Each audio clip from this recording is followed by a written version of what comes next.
Sí, hay un tiempo que es eso que hemos llamado la Alta Edad Media, el momento en que se produce la invasión de los musulmanes, el hundimiento del Estado visigodo, y mediados del siglo XIX, en la plenitud de la España, eso que hemos llamado la España isabelina, ¿no?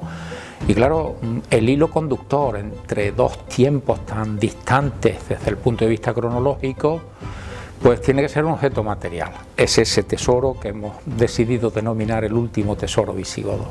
Bueno, el tesoro de Guarrazar, que es un nombre académico, se halla como consecuencia de una casualidad. Esto suele ocurrir casi siempre. Los hallazgos arqueológicos se producen, bueno, pues un campesino que está arando un terreno, de pronto ha llovido mucho y ha quedado a flor de piel una pieza importante, alguien se encuentra un trozo de piedra al que no le da más valor y luego resulta que tiene un interés arqueológico extraordinario. En el caso del último tesoro visigodo, del tesoro de Guarrazar, ocurrió que había caído una fuerte tormenta en la zona de Toledo y una familia regresaba de la capital de Toledo hacia el pueblo de Guadamur, un pueblecito que está situado como a 10-12 kilómetros de la capital. En aquella época se medían leguas, un par de leguas de Toledo. Y cuando ya están llegando, venían de que la hija de ese matrimonio se hubiese examinado de la prueba final de maestra de primeras letras, que era como se llamaba en la época, ¿no? Y cuando ya están muy cerca del pueblo, esta chica, que se llama Escolástica, pues tiene una necesidad. No vamos a dar más detalles y como consecuencia de ello, detrás de unos arbustos, está, en fin, agachada y ve a ras del suelo que con los últimos rayos de sol algo brilla, algo que precisamente la tormenta ha lavado, ha dejado al descubierto. Y tira es una cadena y detrás de la cadena hay muchas más cosas y ya con la ayuda de su madre y de su padrastro desentierran, en fin, una cantidad de joyas extraordinarias que no saben muy bien lo que es. Así es como se produce el descubrimiento el hallazgo en realidad del tesoro de Guarrazar. Y bueno, todo lo que va a ir ocurriendo a continuación tiene una forma muy hispana de ocurrir. Este matrimonio y esta hija deciden no dar ningún tipo de información, no ponerlo en conocimiento de las autoridades por los problemas que le pueda acarrear y porque además pueden perderlo, y aquellos consideran que si ellos lo han encontrado, pues es de ellos, ¿no? Es como quien se encuentra un billete de 50 euros en la calle y ya considera que es suyo porque ha tenido el hallazgo y no hay que dar mayores explicaciones, ¿no? A partir de ese momento se va a desatar una cadena de acontecimientos muy grande que es la trama de la novela precisamente y que, en fin, llevarán una parte de esas piezas, solo una parte, porque otra lamentablemente se ha perdido para siempre, a Francia. Y a través de la prensa francesa es como se tiene conocimiento en España de que se habían encontrado estas joyas, que primero no se sabía muy bien dónde ubicarlas, a qué época pertenecían, es decir, cuál es el momento del pasado en el que fueron labradas, en que tuvieron, vamos a decir, vida propia, hasta que la prensa francesa anuncia que están en Francia. Hay muchos, hay personajes históricos, por ejemplo, un cordobés, un andaluz cordobés como yo, José Amador de los Ríos, que es una personalidad en el mundo académico de la época. A él va a ser a quien le encargue la Real Academia de la Historia que acuda a ese pueblecito, a Guadamur, que inspeccione el sitio, incluso que haga algunas excavaciones para ver en qué entorno, en qué circunstancias se han podido encontrar aquellas joyas, a quién podían haber pertenecido, que esa era otra de las grandes dudas que había. Hay otro personaje histórico muy atractivo, se llama José Navarro. Le conocían como el diamantista. Había sido el joyero que había elaborado, que había confeccionado la corona de Isabel II. Es decir, estamos hablando de un joyero de muchísimo nombre, de muchísimo prestigio, mucho relieve en la España del siglo XIX, ¿no? Va a aparecer también de manera tangencial, por ejemplo, Aureliano Fernández Guerra, que es otro erudito, otro académico importante en la España de la época, Y bueno, esos personajes que son personajes históricos, bueno, aparecerá el Marqués de Salamanca ocasionalmente, que es uno de los grandes financieros de la época de Isabel II, y junto a ellos aparecen los personajes de ficción. Es decir, una buena novela histórica no debe nunca alterar los hechos. Es decir, las cosas ocurrieron de una determinada cosa y el novelista, si lo que está escribiendo es una novela histórica, si está escribiendo otra cosa, bueno, pues al fin y al cabo una novela es una obra de ficción y por lo tanto podría ser lo que considerase oportuno. Pero si es una novela histórica, los hechos hay que respetarlos. Lo que sí se pueden es crear situaciones con personajes de ficción que respondan a la época, que respondan al ambiente, que sean verosímiles, que encajen en el periodo histórico en el que se encuentran. En este caso sería la España de Isabel II. Y ahí ya, fruto de la creatividad literaria, de la ficción, bueno, pues va a aparecer, por ejemplo, una dama que se llama doña Martina Vicentelo, donde yo he querido crear un prototipo de mujer que contrae un matrimonio de conveniencia.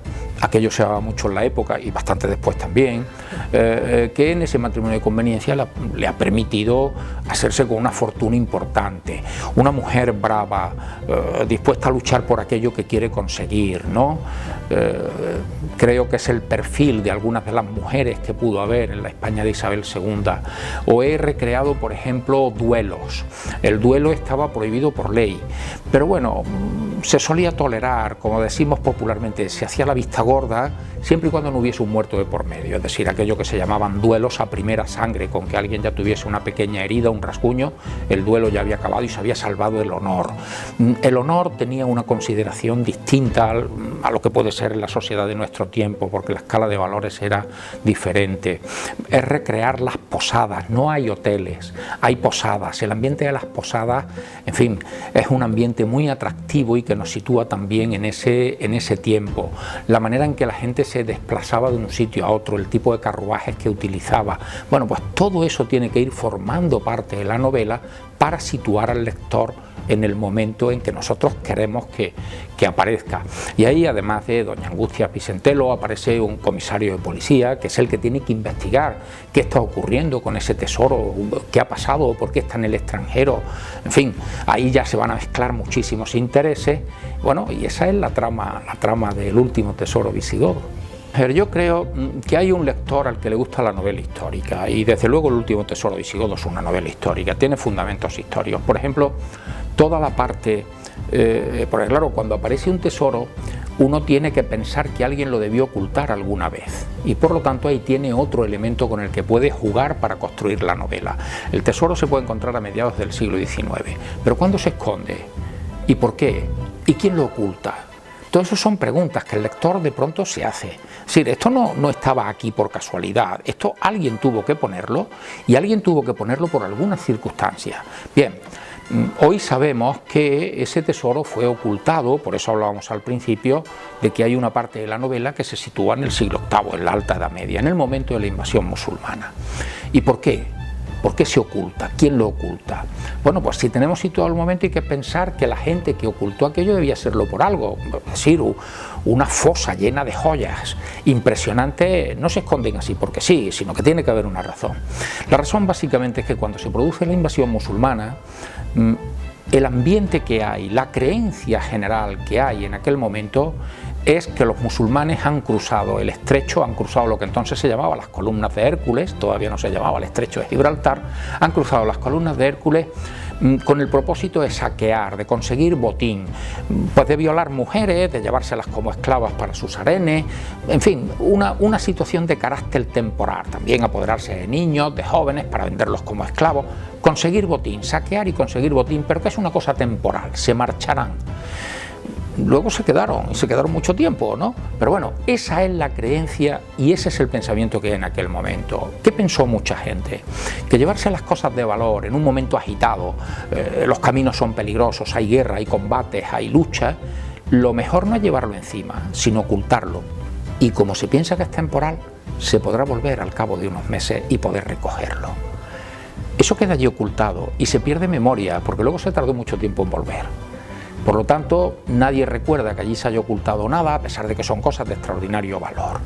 Esa es la razón por la que 1000 años después, más de 1000 años después de haber sido ocultado ese tesoro, va a encontrárselo una gente ya en el siglo XIX. Piensen que se oculta a principios del siglo VIII y no se encuentra hasta el siglo XIX. ¿Cuánto tiempo ha pasado? Y ahora la segunda pregunta es, ¿por qué? ¿Por qué lo están ocultando? Bueno, pues eso ya nos llevará a conocer un mundo que históricamente está muy mal conocido en nuestro país. Yo siempre he dicho que la época de los visigodos ha tenido mala suerte. Por un lado, a mí me han dicho, y quizá vosotros también lo hayáis oído, que era un periodo en el que se sabía tan poco que lo que se hacía era obligar a la gente a aprenderse aquello que se llamaba la lista de los reyes godos, 33 nombres rarísimos. Aquello era un martirio, era un tormento, ¿no? Por lo tanto, eso produce instintivamente un rechazo. Y luego yo creo que está como emparedado, metido entre dos periodos históricos enormemente atractivos. Uno, la España romana. Otro, el mundo musulmán, al-Ándalus. Y los visigodos se quedan ahí en medio, como en campo de nadie, y por lo tanto se les ha prestado poca atención. Yo he querido, entre otras cosas, situar al lector en ese mundo de los visigodos, que tiene un valor muchísimo más importante del que le hemos dado los historiadores a la hora de poder contárselo a la gente, ¿no?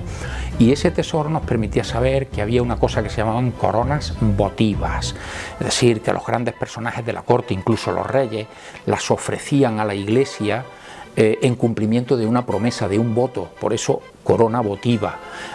Como tenían cadenas para ser colgadas del techo de la iglesia, que pensó que podían ser lámparas. En aquel momento se sabía muy poco de ellas, pero eso nos ha situado, bueno, estas son ofrendas que hacen los reyes, y por qué hacen los reyes las ofrendas, y qué ocurre, y esas cruces qué valor tenían. Sabemos que cuando Recaredo, por ejemplo, se abandona el arrianismo, una herejía, y se convierte a la iglesia romana, el Papa le manda un trocito del Ignum Crucis, de lo que se supone que era la madera de la cruz donde había sido crucificado Jesús de Nazaret, ¿no? Bueno, a eso se le coloca un relicario enorme con el cual bendice el arzobispo de Toledo al ejército visigodo cada vez que se pone en combate. A mí, al novelista, son escenas impresionantes. Yo veía un ejército arrodillado con el arzobispo bendiciéndolo para entrar en combate, guerreros, en fin, gente muy recia, muy dura, arrodillándose con sus armaduras, sus espadas, sus cascos, el ruido que aquello tenía que producir, el silencio cuando el obispo bendice. A mí me parece que son escenas impagables que un novelista debe tratar de construir para llevar al ánimo del lector cómo es aquel mundo. Claro, para eso hay que documentarse, cómo iban armados, tenían infantería, caballería, qué tipo de caballería, era caballería pesada, era caballería ligera, cómo combatían. Bueno, eso es lo que se puede encontrar el lector en una novela histórica, que ha habido que saber que había un Lignum Crucis, que se bendecía al ejército cuando iba a entrar en campaña, cuando iba a entrar en combate, que tenían honderos, que era una fuerza muy importante de su infantería, gente que arrojaba piedras con sus hondas y además lo hacían con una habilidad extraordinaria, arqueros, que la infantería peleaba con unas espadas anchas y cortas. Es decir, todo eso lo va y eso hace que la novela sea histórica. ¿Qué le añado yo? Una trama novelesca. Una trama, no voy a decir policíaca, pero sí intensa, que de alguna manera haga que al lector le cueste trabajo soltar el libro, porque quiere seguir viendo qué pasa, ¿no? Pero al mismo tiempo está leyendo una novela histórica que le está situando en ese tiempo donde había duelos, en ese tiempo donde había matrimonios de conveniencia, o en ese tiempo donde la iglesia contaba con joyas muy importantes que le habían sido donadas por las grandes personalidades y que en un momento de peligro decidieron ocultarlas, ¿no? Todo eso es lo que se puede encontrar en una novela de este tipo.